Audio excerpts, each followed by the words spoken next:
What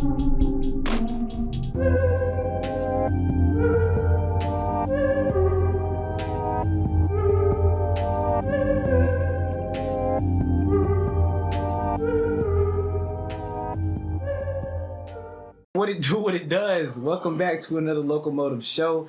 This is Dilly and Don. It's your host. Yes, How you sir. doing? How you doing? Yes, sir. We have a very, very important guest on the show today. Go ahead and let him know. Rob. Hi, it's your boy Robert Williams, a.k.a. Cut King, owner of the first ever black-owned barbershop on the Cumberland Strip. Proud black man. Honored to be here. Thank you guys for having me on. Did you guys hear that? The very first black-owned barbershop on the Strip.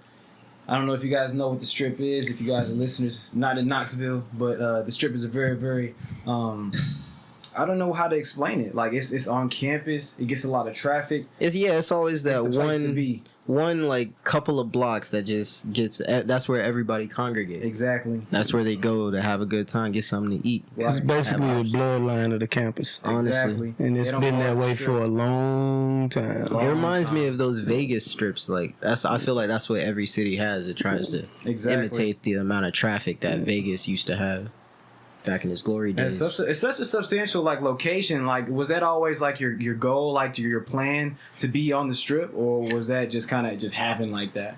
Absolutely. When in barber school, when you go through the business chapter, one of the things you have to do is try to distinguish a business plan. Right. And the number one rule in the barber industry, once upon a time, was location, location, location. Of course. Yeah. And you don't have to be a rocket scientist to figure out that the heartbeat of the city of Knoxville is the University of Tennessee. Of course. And then you dig a little deeper and you find out the number of students, employees, executives in that 8-block radius. You know, the numbers are ridiculous. It's like its own ecosystem within itself. Like, they don't have to go far. It's a niche. Everything, y'all students, you know what I'm saying? Of course. Yeah, I know what it's like. You don't gotta leave the campus. They set it up like that way for a reason. Mm-hmm. You know, so and the Strip has always been like, I remember back in the 90s, like when we won the national championship, even when we didn't win the national before we won the national championship, like us as youth from the hood coming up in Knoxville,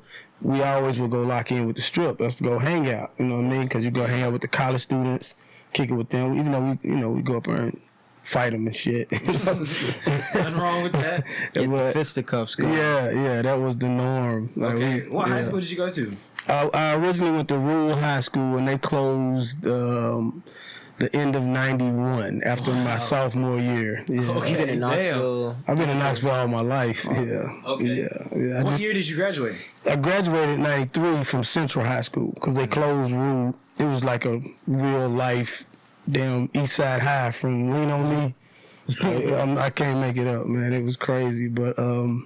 but it was actually the only school that was 50-50, like right down the middle, because it was in Western Heights, which is it's a project. It's one of the, you got to understand, when you say West Side in Knoxville, it's not really geographically the West Side, it's the Northwest Side. I noticed that. Yeah, because if the real West Side is West Knoxville, you know, that's where the wealthy white people live.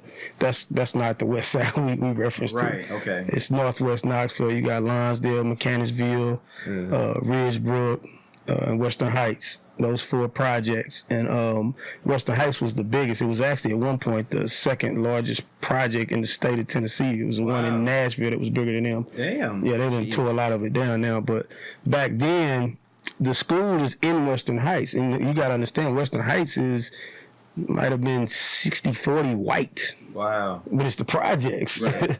You know what I'm saying? So it was white people that lived in that. So the majority of them went to Rural High, so the demographic was the same. It was 50-50 at Rural High. It was the only school in the KIL that was 50-50, but the curriculum and the teachers and the pay rate and the facility, it was raggedy as hell. Okay. Like, it was raggedy as hell. But and then when they closed that, I ended up going to Central High School, and that was a culture shock for sure. How so? Because we went from a 50-50 to like 95-5 or 90-10. In whose favor? And if white. Of course, yeah, that's West Knoxville. Yeah. They went from being progressive to, hey man. Yeah, get in line. But we were so ingrained in the culture at the time. This was when X Clan, it was a rap group called X Clan. They had a song called FTP, Fuck the Police. Hell yeah. And this was around the time of the Rodney King beating. And we were more locked in as black people, you know, black students. And, you know, like anybody, that the ones who exact change and inspire audacity and go against the grain is the youth. You know what I'm saying? And then you inspire the youth. Like Tupac said, you don't see no 30-year-olds out here wild. You got the 20 and under, you know, the young cats is the ones that was making the moves, and that's what we were on, and we made sure that when we got there, them white folks was gonna respect us. Right. And there was a couple of brothers that beat shit out of some white boys, you know, like real shit. And it was funny though, man, because we were so motivated to impose our will that. It was a teacher, man. I would never forget his name. This guy, Mr. Fisk, was the teacher. And he was in charge of teaching us African-American history. White guy. Like, hippie white guy. Sounds like it by the name. Yeah. And we came in there. We was all pro-black. Power to the people. Kente cloth up. Kente cloth I'm talking about we came in there repping Public Enemy. Like, all of that. We had all of that. We had our blackfish medallions. And we was like, you can't teach us nothing about black history or whatever. And when I say he was one of the greatest teachers I ever had. Wow. Dope as hell, man. That was one of the questions that I was about to ask. Dope as hell. Obviously, like, the scenery is different with all these white people around you. Right. But my question is, like, what about the education system? Like, was it any different from the school that you were at before? Was it better? 1,000,000%. Hell yeah. We had a drafting class at Rural High, and all you had to do was create one blueprint the entire semester. You got an A. Wow. At any point during the semester. So you can wait till the last day and do it. So do you feel like that move was like a low-key, like a blessing in disguise for you, or like... I would look at it so. Knowing what I know now, hell no. No. But yeah, definitely, because it was an exposure to... If you're structured to get the best education, and this is any predominantly white city America, you're going to have to go to a school that's predominantly white. Right. Private school, whatever the case, because you have way more resources, you know what I'm saying, a lot more attention paid to the details and preparation for getting you ready for college prep courses, and even having college prep courses available. We didn't even know what the hell that was at Rural. So, yeah, by far it was a definite change. It was a help. If my focus was to go to college, it was definitely, it would have put me there if I would have locked in on going to college. Where was your focus at the time? It was. It's the crazy thing. I was, just a little background. I'm from Lonsdale. Lonsdale is one of the most treacherous hoods in the city of Knoxville. We got a lot of trauma. Slow. And we came up, it's more like I think Lonsdale is the most family-oriented project in Knoxville. We got the longest lasting homecoming in the history of the city of Knoxville. I think it's like 30-something years plus. And it was a whole weekend event. People would come out from out of town to it. But coming up out there, I was basically a kid who, for whatever reason, had a vision way beyond my reality. And I always wanted, for whatever reason, I wanted to be like a civil engineer. I had saw it or read it somewhere. I never even understood what they did. I didn't either. Like, the school I went to was for engineering. You wanted to be that shit. I wanted to be that shit because I had no inspiration in my family.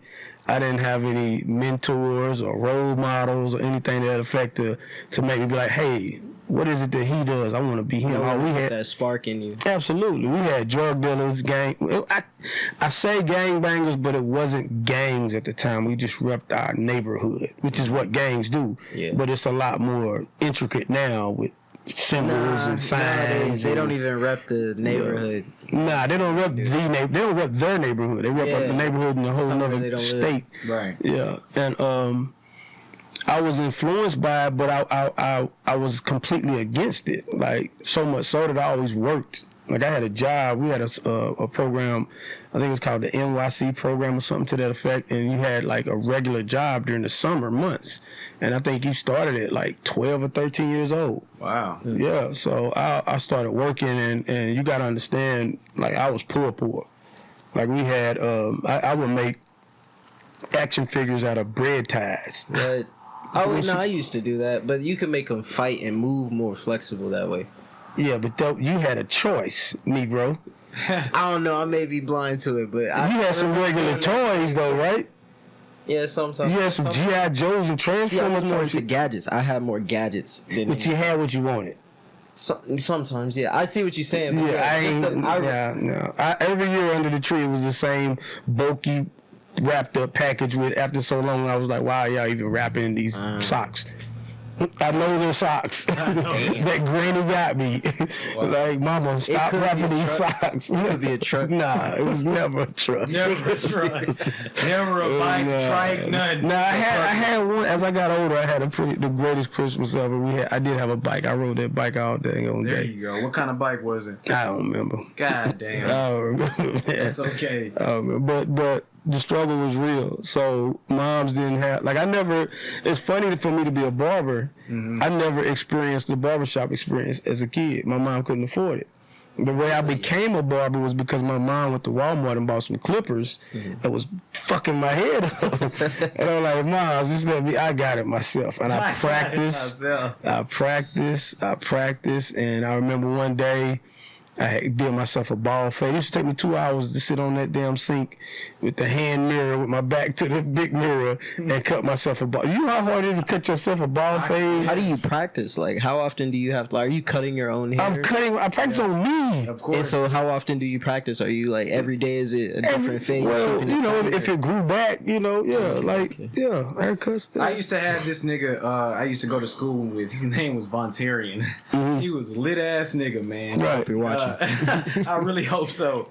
But anyways, this man was like in love with Barber, like barbering and cutting heads and shit like that. And I just remember like all the time, like niggas used to line up in the bathroom when I was in middle school. Niggas getting lined up in the bathroom at the school. Right. He used to just hit niggas up. Right. But like he used to always have a tight ass fade, and how he got us to, like, you know what I'm saying, fuck with him on us, lining us up in the bathroom was he'll be like, you see this fade? I did this shit myself. And he would show us like little pictures and videos of him doing that shit.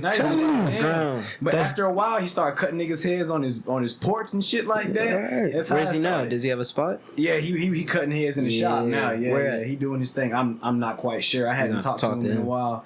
But he doing his thing. That's how it started though, cause I remember the first head I cut. It was me and my two best friends. It was this lady in the hood that had like 8 kids and some shit, right? Right. And then she wanted a little man haircut. So like, somebody cut his hair. Okay, yeah, I can cut it. Man, when I say we fucked his head up so bad, cause I cut it, but we all three put our own different design in the man. You were passing off the clippers. And you gotta understand, we didn't know about trimmers. It was one set of clippers, and you set it to where you can also line the hair up too. Yeah, that's how we came up. I know nothing about clippers, I'll be honest. Well, the ones that I line you up with, they smaller than the ones I cut you with. That's what I'm saying. We just had the ones you cut with. Right. And did everything with it. I'm talking designs. Mm-hmm. I used to cut Kid and Play. Little man. No, that was my first cut. I got way better. Because like you said, they was lined up in the bathroom. I had them wrapped around. I had as I got older, my uncle would always give me his hand-me-downs. And he had this king-size waterbed he gave to me, and my apartment bedroom was not that big, so it took up the whole damn room. So you might have had 1.5 feet, 2 feet all the way around, and then at the base you might got like 4 feet from the bottom of the bed to the closet door, and that was like that's where I cut at. In that little 4-foot area, right? But all around the bed, I had probably 7 homeboys just sitting waiting their turn. Clippers on, I'm talking my hand, about to burn in my hand. But I'm cutting $2 a head. I wish we had like a before and after pic. Oh man, then and now, because you're pretty good. I appreciate it. pleased with every cut that I get. I mean, I've been doing it since I was 11. I'm 47, so That's a lot of years. Yeah, that's experience. But the crazy thing is, I never saw myself as a barber. Well, what about being a barber made you want to cater to the youth? Because I feel like you're like your whole idea and your whole why, like as you like to say, is the youth. You know what I'm saying? Like, why? What was it about barbering that brought you closer to the youth?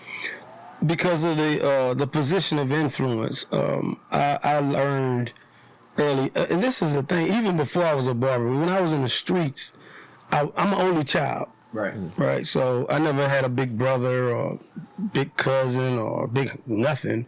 So I always had to figure it out myself. You know, when I got beat up, I had to run home to get a whooping, to get pushed back out there to finish him whooping my ass, and then go back in there to get another whooping. So until I whooped my bully's ass, it was rough. But I just remember how I felt not having anyone that would give me positive influence or structure or some type of understanding of what it is that I'm going through.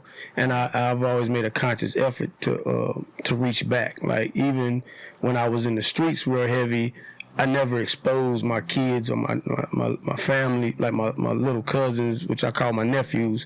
I never exposed them to that. I would just give them, I would show them the money. You know what I'm saying? I always show them stupid bread, but I wouldn't show them guns. I wouldn't, nothing like that. But I just knew that they needed to see someone who looked like them and actually gave a damn about them enough to listen to what they got to say and give them some structure. And my motto is always, you can't say, if someone exposes you to the things that you need in order to better position yourself or go on the right path, you can't then say that you didn't know. Yeah. Right. See, I can say I didn't know. No one told me. Again? Say that one more time. Like, if someone takes the time to point you in the right direction, not only by saying this is the way you should go, but actually walking you through the process, first educating you, then showing you how to apply it, and then walking you through the process, then you can't ever say you didn't know. That's why I sleep good at night, where if my kids ever say, or if I ever get wind that my kids are living homeless under a bridge, I go to sleep like a baby, because that was a choice. Right. They can't say they didn't know that this is what would happen if you don't apply yourself accordingly. Yeah. And I think that was my motivation, to where whatever these kids do, whenever they come around me, they're gonna get this same energy. Because this is who I am. I was always like that. Like I said, when I was in the streets, I would throw the big family cookouts, and all you had to do was show up. I got the big bouncy house, the big blow up slide, and I pay for everything. All you got to do is show up. I appreciate that. I've slid up to many a bouncy party in the park type of parties. Yeah. And had a blast. I used to do it really, really big for my family. And but the thing is, when everybody there, I'm the one that's the quarterback for both of the teams. You know what I'm saying? I feel like the answer to my question is right here on your T-shirt, man. A black role model. That's your why. We need more like that. Role model. Absolutely. I feel that. It's a story behind that too. We don't, as a culture, we don't look at it as a privilege. We look at it as a burden. Right. Yeah. You know what I'm saying? Being a role model isn't a burden. That's why you can have someone who's come from nothing, and then they all of a sudden got fame and a lot of money. The first thing they holler is, I'm not a role model, as if that makes them exempt from the youth paying attention to what they're doing. You know? A lot of it, though, I feel is just parrot effect, or just people saying what they've heard other people who may genuinely feel like the pressures of, man, I don't want to be a role model, just based on whatever their situations were, and then just it became the cool thing to say, almost like they became the role model for not being a role model. And that's exactly what it is. And the crazy thing is, it's a lack of it's ignorance, really, because if you look up the definition of role model, it's not, unless you say you're not a role model. Right. You know what it's not something you voluntarily do. It's the only thing you can control is if you're a good role model or a bad role model. That's it. I don't even agree with that, because I feel like nowadays, especially with perception, it can be, you could try to be a good role model and still end up being like ostracized as a bad role model. Case in point, Tiger Woods, right here on the wall. Nah, let me explain why that's wrong. Because being a good role model doesn't mean you are perfect. That's the problem. People always try to put perfection and role model together. Role model together. It's like the saying, people, you can do 100 good things, but people will only remember you for that one bad thing. But that doesn't make you a bad role model. Being a bad role model is knowingly putting a negative influence on the youth who are watching you and still doing it. You know, and I don't care. I don't care. That's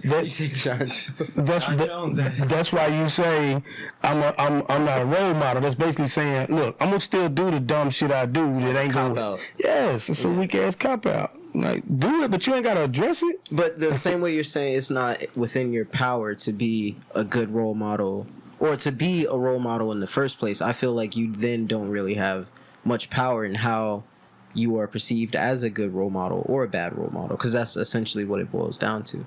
Well, that's if you're only allowing your value to be determined by society's depiction of you and not by the influence and impact that you make. That you They can say what they want, but if you have influenced and impacted so many people, then they're going to argue that. Okay.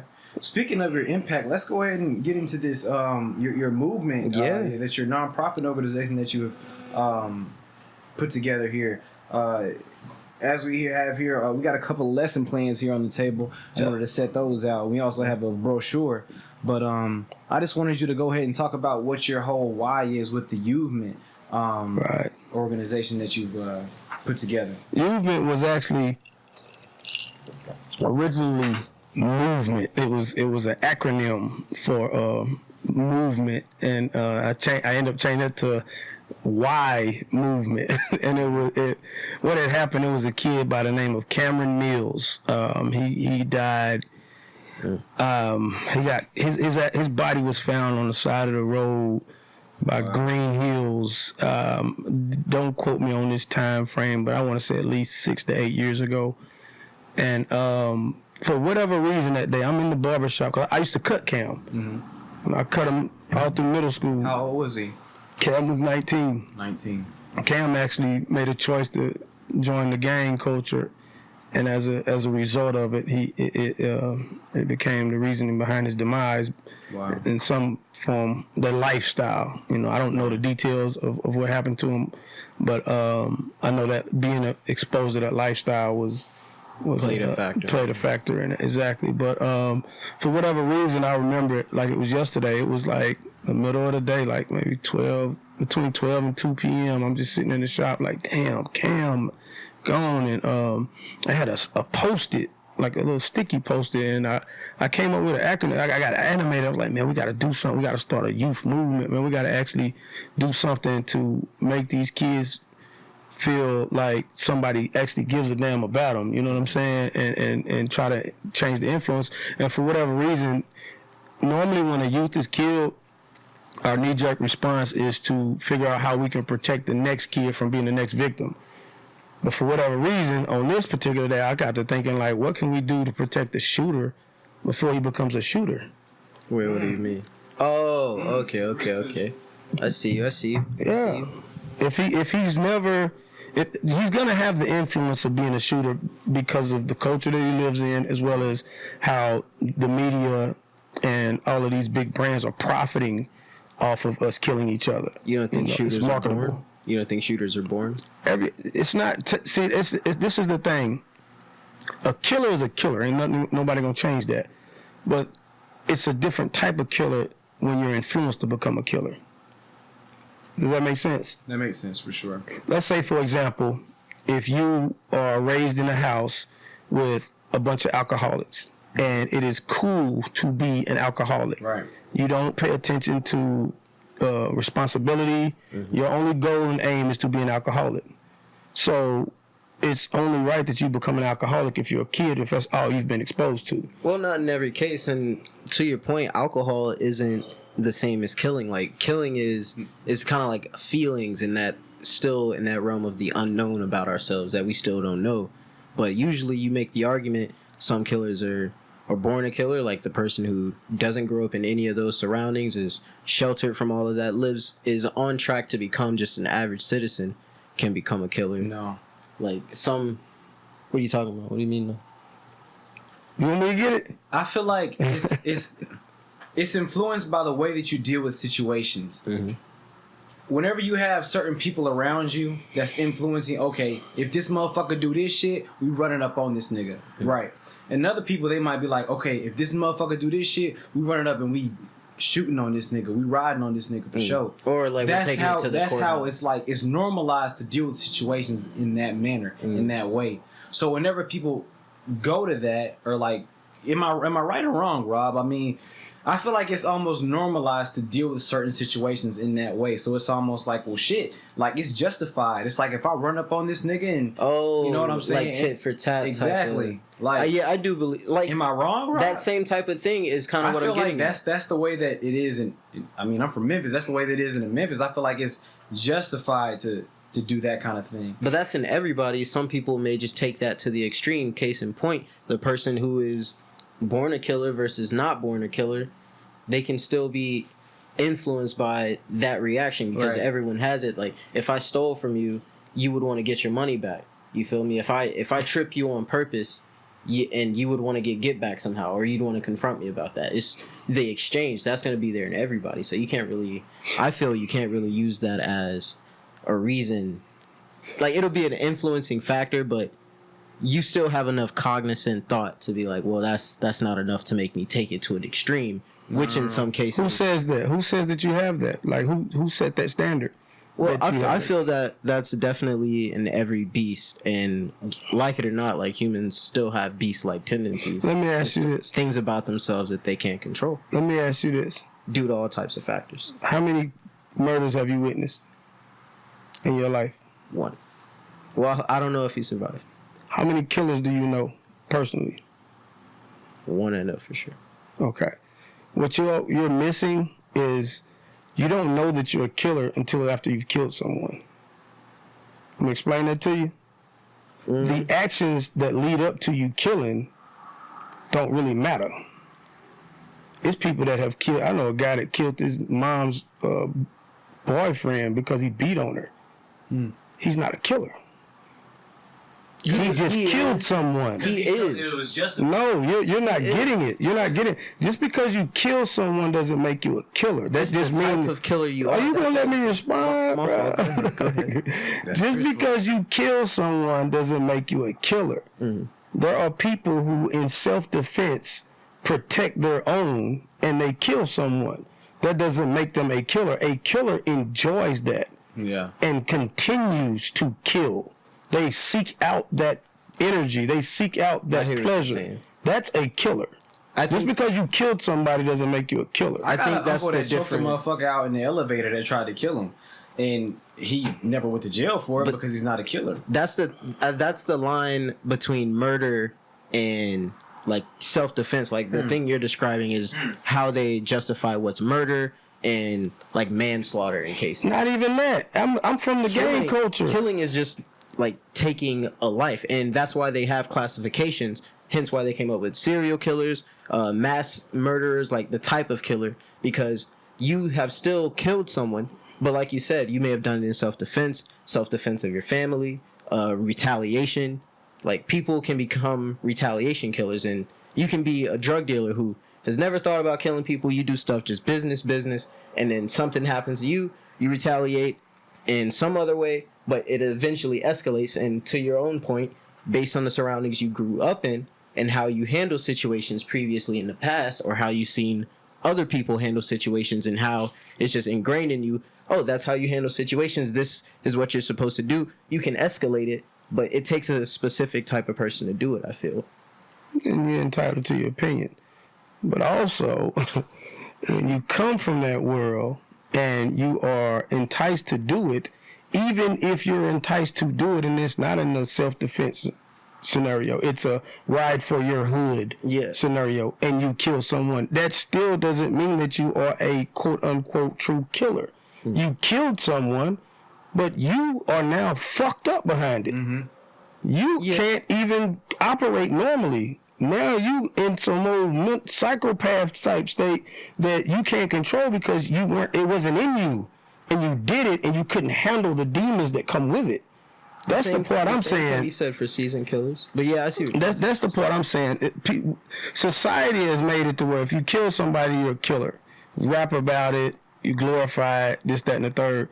But I know too many killers. I rub elbows with too many killers in my life. I got, like, all of my partners, like my closest partners got multiple bodies.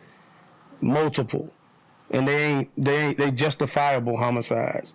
You know what I'm saying? Right. And so I ain't telling on them and no shit like that. Right. It's already cleared. You feel what I'm saying? And they are killers, but they operate on a completely controlled functionality. Mm-hmm.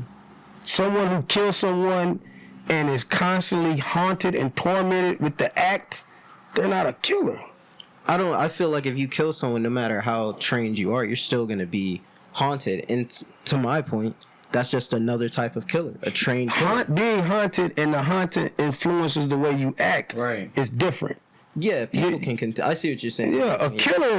I did it. He's not. That doesn't mean he's not haunted. Mm-hmm. He's still haunted.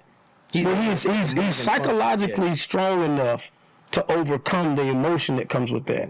Mm-hmm. And void it out. He's in a logical state that I did it, I can't do nothing about it, and this is what comes with it. It is what it is. It is what it is. Yeah. Whereas that regular person who did it, they will never be the same. They're tortured for the rest of their life. Mm-hmm. That's why it's so important for us to express this in detail. Just like we're having this conversation, we need to be having this conversation with these kids because they're thinking it's as simple as what you see on Grand Theft Auto or what little whoever is rapping about. Numb to it, desensitized. And the drill music, the culture, getting my ops sliding and all of that shit, but ain't nobody talking about the psychological effect to it. That's the most important part because that's the difference in you continuing in that cycle.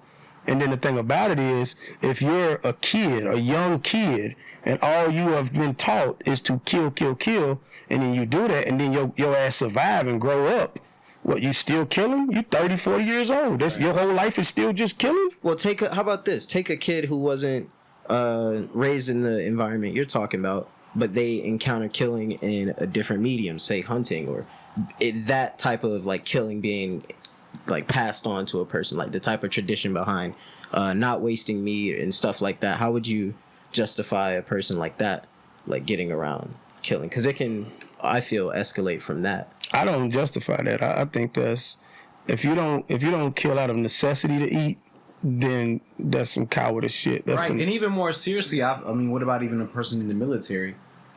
What do you mean? See, what do you mean? Why do you have to bring up hunting? Like, why couldn't it be the? But that's what I'm saying. So like, just because of the environment, it sounds like you're demeaning one. In which case, one is more extreme for sure. Right.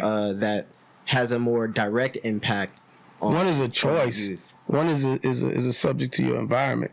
Mm-hmm. Like hunters don't live in the woods and the animals are constantly trying to attack them, so they gotta kill them. Exactly. So you can. I don't even understand how you can try to compare that. That's a choice. People pay for the opportunity to go and kill animals. But that's a type of killer. Nah, that's a coward.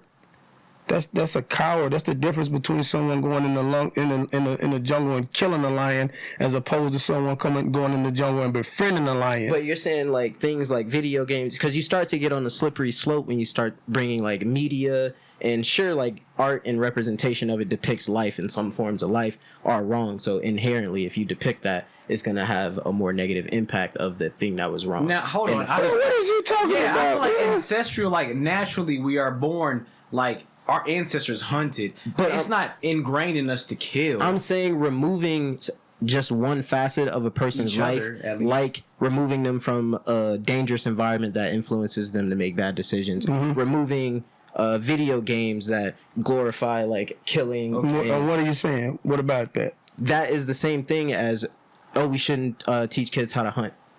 That is on the exact. That is absolutely, completely nothing alike. Nothing at all alike. That is because you're saying that it can lead you down a path that you will then do this act.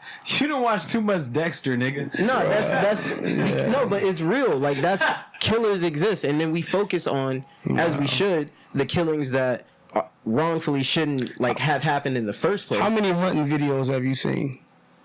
But I mean, I've seen it. I've seen a lot of videos. How many but, like, cowboy movie or country music hunting movies where they actually out shooting deer and shit? Have you ever seen? a few, and then they shoot people too.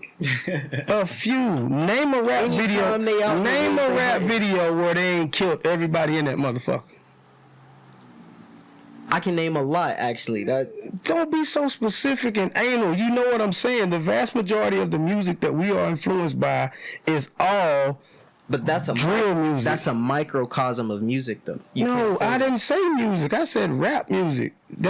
Even still. No. Like that's a facet of rap music that we focus on. No, it's not what we focus on. It's what we're exposed to. That's why I say media. The media, because the media projects it. That's what sells. Both sides. No, it ain't no both sides. It is definitely both sides. They don't sell conscious music. There is no conscious hip hop artist that has a deal. Yeah. Right? So if that be the case, that voids out everybody else in the rap spectrum. The only one who gets the big deals are the gangster rappers. It has been that way since the 80s. That is why they are the ones that are going platinum all the time, because that's what the radios are pushing. That is what mass media is pushing. About that? I disagree because How do you feel about that? I disagree because there's a difference between, and this is what a bunch of people get mixed up about rap. Rap, though it gets its roots from the grime and the streets, it is not synonymous with artistry being gangster lifestyle and paraphernalia. You feel me? Record sales are. And case in point, people who are not on that, and most of them who don't do it in the first place, are artists. Right. And nobody knows the art of the life that they're actually creating and focusing on. And then the media people, which I'm agreeing with you on, then take that and glorify a specific section of it. So that voids out your whole point.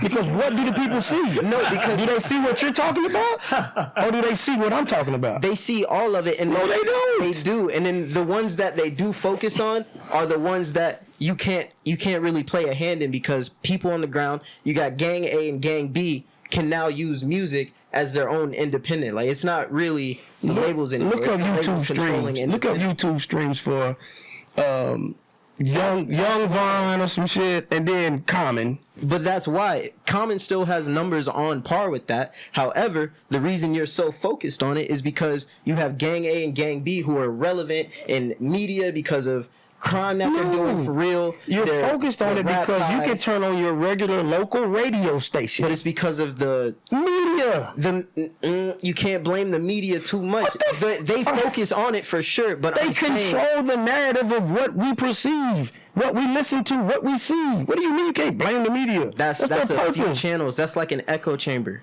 That's an echo chamber of the whole landscape of rap. And that's what I'm saying as an artist. Hold on. Stop coming from the perspective of an artist and come from the perspective of a black man. Why is it that whenever an artist dies, their album sales and like people just tuning into their albums increases like tremendously? Case in point, Young Dolph. Like, why do you think that is? Death always creates like this extreme event that people can congregate. So death brings people together. And so it's just in a non-selfish way, it's something that people can come together and be like, oh, well, this is something out of the death to keep going on with. That's like something that they didn't have before, and now they're, like, let's blow this up. A rapper died. He was famous. It's like the legend and lore of something. That's one perspective, but that's not what it is. It's when you are in that world, you know you're going to die or go to prison. I'm speaking from experience.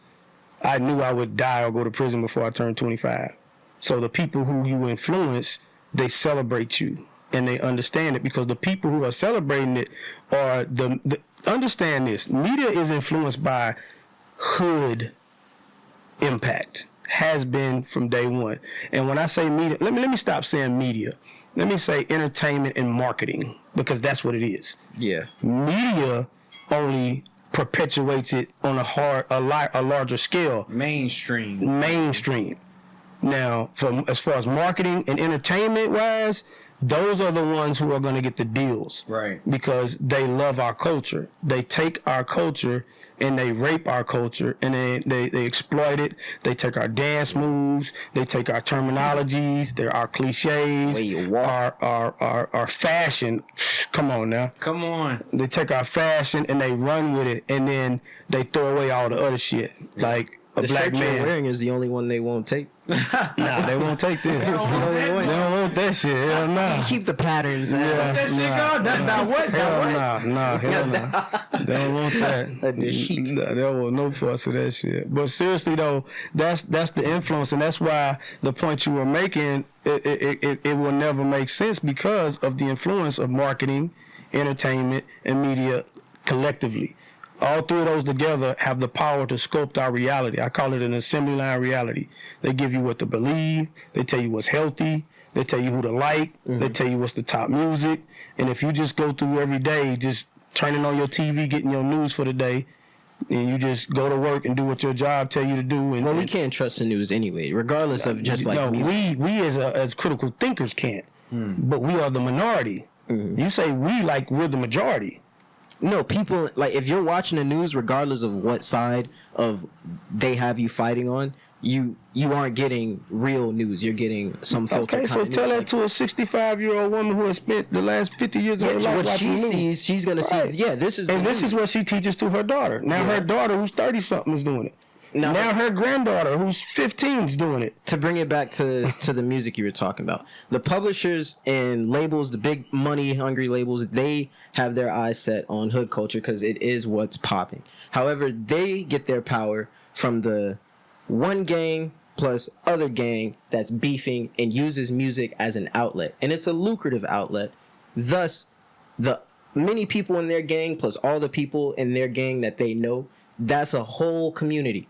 Now they got one gang and they're going back and forth. People are noticing they need something to watch. They're looking at that and they see that, and thus they start feeding into it. Viewers start gaining and it starts exploding. That's why media looks toward it. And then of course, just with them using music as an actual route, you get some artists that actually come on and just do the actual artistry. But for the most part, that's what's getting them viewership and spreading through the youth. And that's just the byproduct of the internet. Damn. And we're back. Oh, We are back. We're back. You gotta wrap it up then. If we wrap it up. yeah. Back to where I was at. Just basically, the death of that young man, it made me think, what can we do to prevent the next shooter from becoming a shooter? And it's to basically catch him young as possible and arm him with positive influence and positive distractions. For example, understanding your African culture, the level of empowerment that comes with that. You know, you go through life differently when you truly understand and know where you come from. It gives you a level of audacity to where you actually think beyond the reality that you live in. Okay. You know, you don't have as much of a ceiling.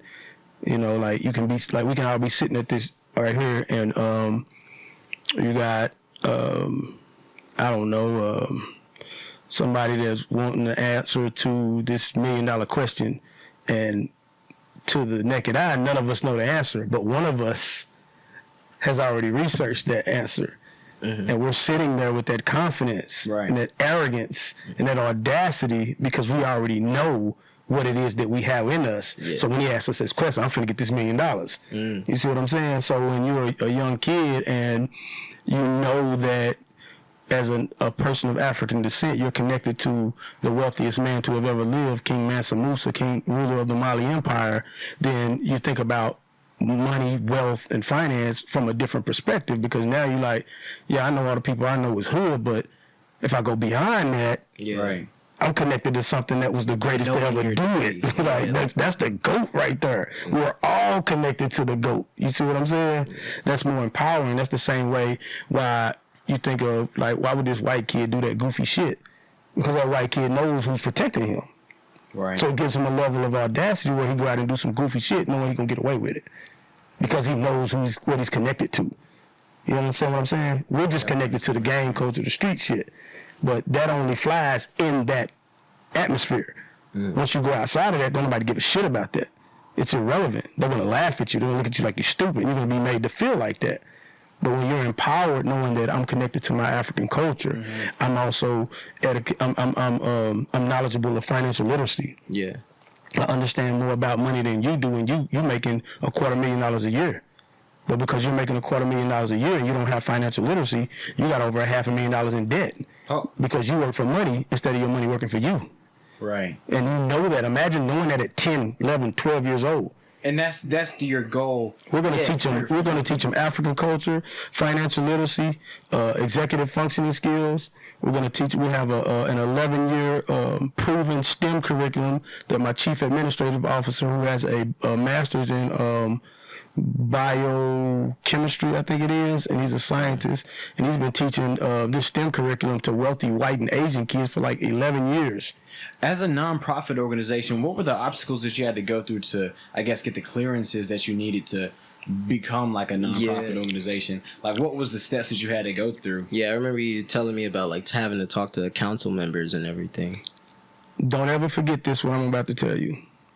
It doesn't matter the room that you're going into. You will always own it as long as you bring value. Right. It wasn't any obstacles. This was an 8-year vision, like I told you, and I just been cultivating it over the years, crossing my T's, dotting my I's, getting my specifics, and I would just tell people about it. I told it to somebody, and it made sense. I told it to a guy that I cut, who's he's the assistant to the county mayor. And I was just talking the same way I told you guys about it. Like literally Did you ever feel like you were selling it to people? No, I was just sharing my vision. Because I was going to do it by myself, and I didn't have any structure. I didn't have any budget. I didn't have any partners. Hey, how you I didn't doing? have any lesson plans. I was going to be like, hey, drop your kid off. I'm finna mentor him. That's a bit extreme. I'm dead ass. That's what I really was. That was my vision. I didn't think any further than that. Because I feel like if someone would just tell me, hey, come by the barbershop when I'm in high school, middle school, come by the barbershop. For a couple of hours, I'm a mentor to you. I'm at the barbershop. You think kids would take it though? The minute you say mentor. Hell yeah. And that's the thing. You don't go for the kids. You go for the parents. It's not on the kid. It's on the parent. I establish a relationship and a rapport with the kid when I get them in my chair to where they're comfortable with me. I have proven instances where I have made kids open up that genuinely don't talk just because I communicate well with them. So once I establish that relationship, the kid is going to be comfortable. They down. It's just a matter of getting their parents to lock in. And I sell their parents it's like selling ice cream. You think next steps you could probably find a way to, because I'm sure you think what you're doing should be like mandatory, like across the board, right? You think like going forward you could get in a position where like you can get something passed to say like, hey, this is now something that they implement in schools or something. This is the thing, and this is a part of what I'm trying to teach. I'm not even concerned with the political approach because we live in a capitalist system, right? Well, just the growth of it, yeah. I'm gonna explain to you. We live in a capitalist system, right? And in a capitalist system, it is designed for the 1% to prosper. How? Because they create entrepreneurialism and they are business owners, and they profit from consumers, right? And as long as main media and government systems implement codes, rules, taxes, and all of these things so that it can continue to run that way, then the only way to make influence is to get to the bag. Right. That trumps your political agenda. I don't give a damn what you party, right wing, left wing, red, blue, whatever the fuck. You got the bag, you can do whatever the fuck you want to in America. That's the play. Period. Get to the bag. Get to the bag and teach them how to get to the bag. Teach them how to fish. You teach them how to fish, then they're gonna have that audacity. I'm gonna say audacity a lot because that's what changes everything. You use that term quite a bit. Because it took audacity for me to say out loud that I'm going to own the first ever black-owned barbershop on the Cumberland Strip, knowing how expensive the damn rent is, knowing how people are skeptic because of the parking issues, knowing how no one's ever done it before. Right after that, we had Plugged In. They popped up on the Strip too. Exactly. I know that we don't have that much more time, but we definitely have to make a second version of this. But I just wanted to quickly just get into the steps that it took for you to be in that position on the Strip. On the Strip? Because someone else owned that barbershop. Right. Yeah, absolutely. Yeah. The lady approached me. I actually met the lady probably 5-6 years ago. A partner of mine, he had the shop. You know where the shop is? You know where that orange awning right there to the left? Right. Yeah. He had that little spot. Oh, wow. And we was trying to make that a barber shop because I told him hold on to it because he had a player price. Bob Money was giving him a player price. And he was charging like $450 on the Strip. Wow. What happened? Bob Money didn't fix anything. And it had a leak dead center. and you can't. It wasn't no way around. You couldn't hide that. You know what I'm saying? Right, And then the guy, my partner, he ended up being on some bull job anyway. But I kept telling him, man, hold on to this spot. You know, I want to get up. I want to get up here. And I actually went to them when the guy who owned it before he died, Jack was his name, was still alive, and asked. No, actually, Jack was gone. It was just the women in there. Mm-hmm. And I had asked him, like, do y'all mind if I open a barbershop? I won't target your your demographic at all. I said, I'll even open after hours when you're closed. I won't even open while you're open or whatever. Nice. Yeah. And they was like, nah, you can't do it. Then went and snitched and told Bob Mundy. And Bob Mundy was like, yeah, nah, you can't. No way. Get them out. He said, you can do whatever, just don't make it a barbershop. So we didn't do it. But years later, barbershop. I don't know, man. You see how it turned out. Black, exactly. You see how it turned out. So you know better. Is that shit now? Like, I don't know, bro. Nothing's right next to nothing. Yeah, it's nothing. Exactly it's nothing. But what happened was she ended up reaching back out to me because when I came in there and introduced myself, I just told her how I always wanted a barbershop on the strip, blah blah blah, and she never forgot that conversation. Right. So she reached out to me probably 2019, like 2019, like. Maybe August, the end of the summer 2019, and she wanted me to come work with her and position myself that when her lease is up at the end of 2021, June, that she could help me to get in position and give good word to the owner and help me get in there, and then in return, I let her have a chair. And then you fucked her. Nigga, what? Tell the truth, Ron. Tell us the truth.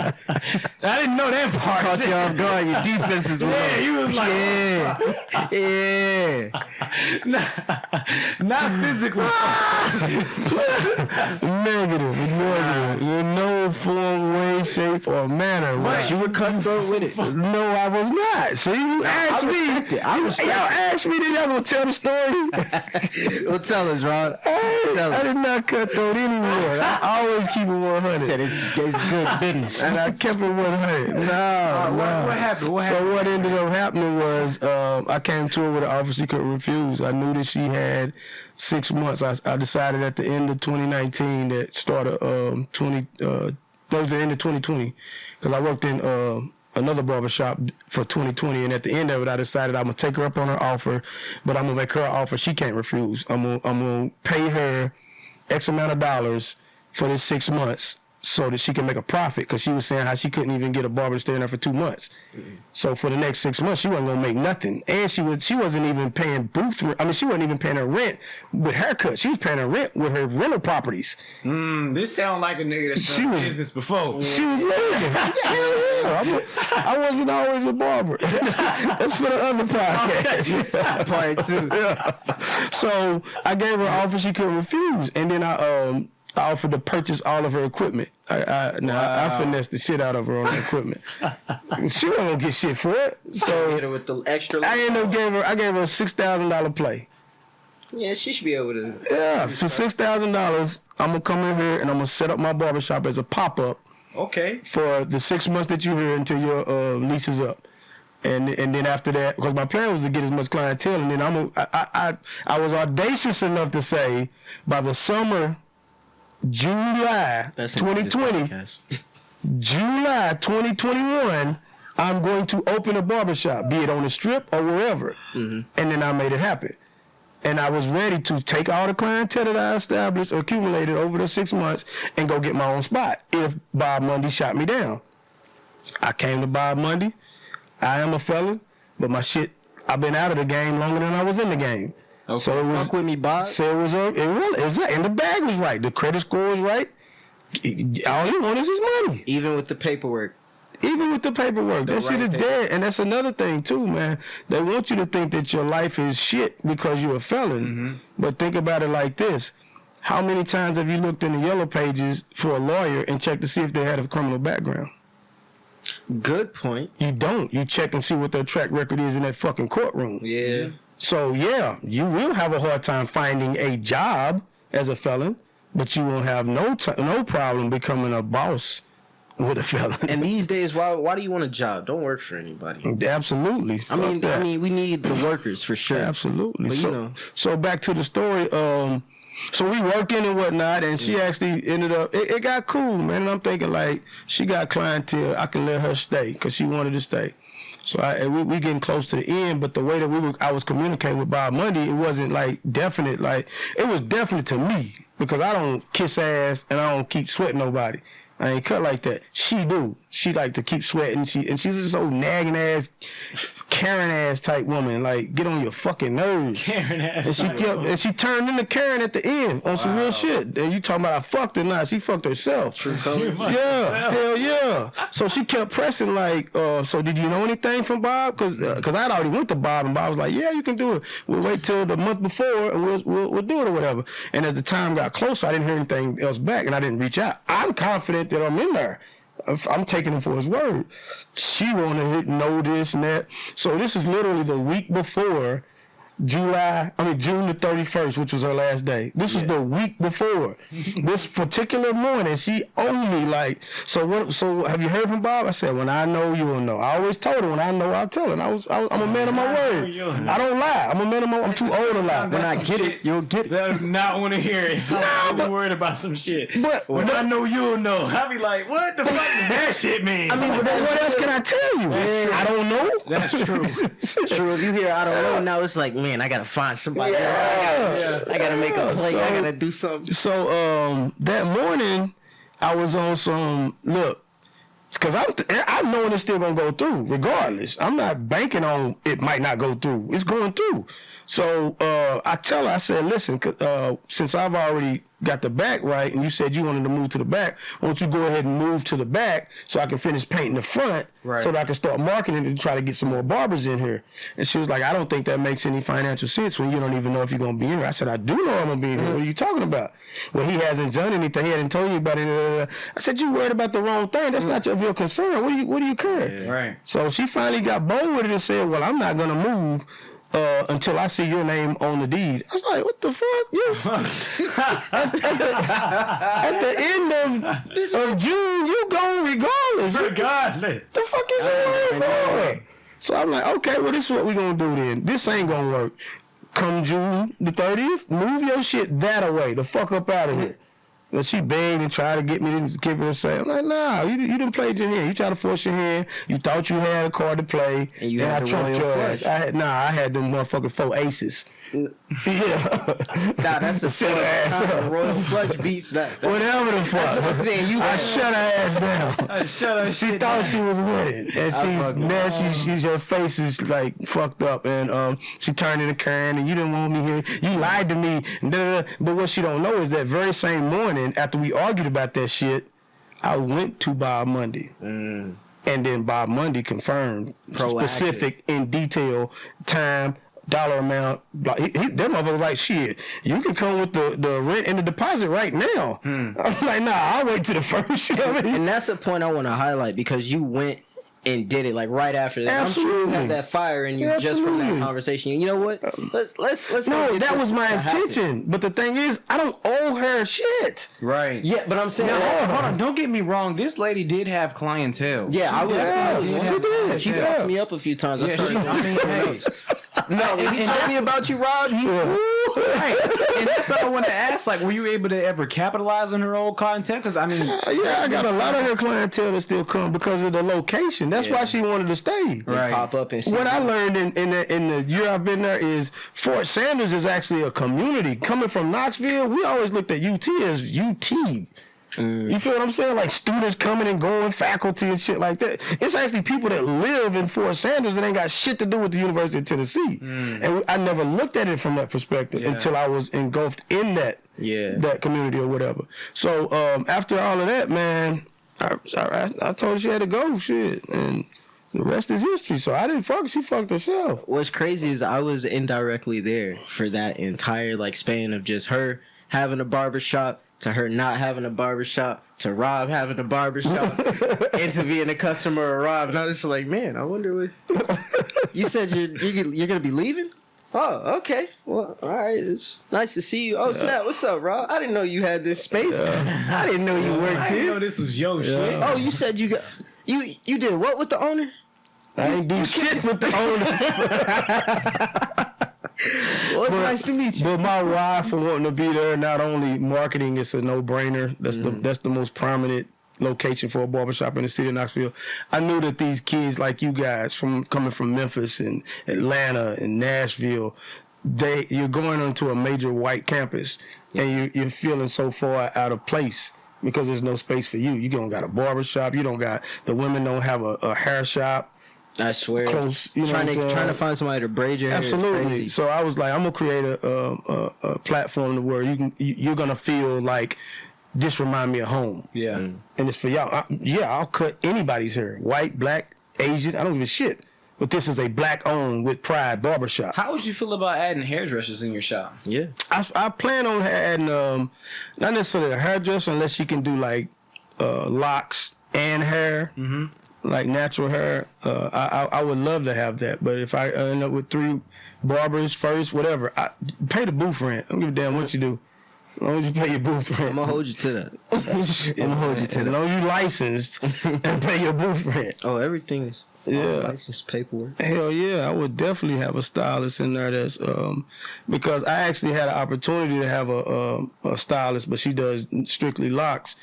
And but her clientele is so overwhelming that she couldn't cater to my constituents, like my consumers. That's usually the problem, bro, because like I feel like here in Knoxville, especially whenever I used to have long hair, it's really only a couple of females out here that's really can do well. And she has her whole banner right here on Kingston Pike. Right. Not a banner, but what's Like a billboard? Yeah, and it's Shot Slayberry. She off the chain, man. She I was killing it. lucky. Yeah. I was lucky enough to have this Sudanese chick. Like I was messing around with her, so she Yeah. would do my hair, and like she had cousins who could do my hair. So I was one of the few blessed. Yeah, you hit a lick. Yeah. You hit a lick, yeah. Show. But that's what it was, but it turned into so much more because the reason why I was able to cultivate the vision for you was because of that location. Right. I told you the guy I cut was the assistant to the mayor.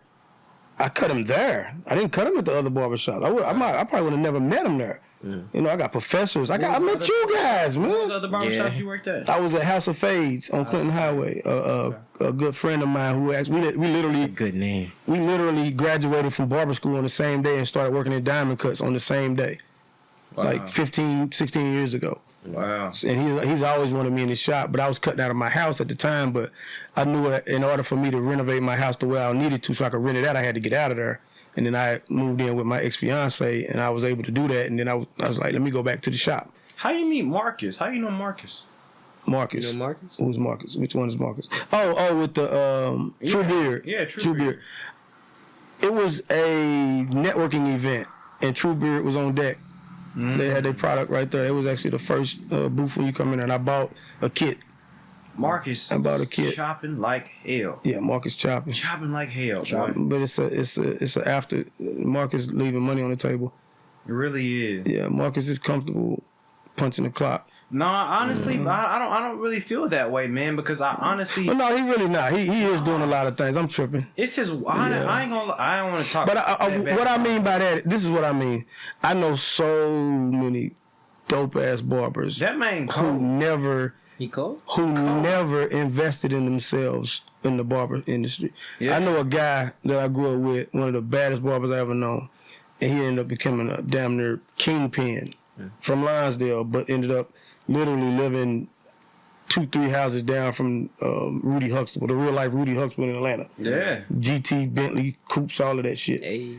But he never became a licensed barber or bought barbershops. He stayed in the game for 20 years and then got jammed. Now he in prison. Like, it's so many cats I know that are like badass barbers, but they don't take it as serious.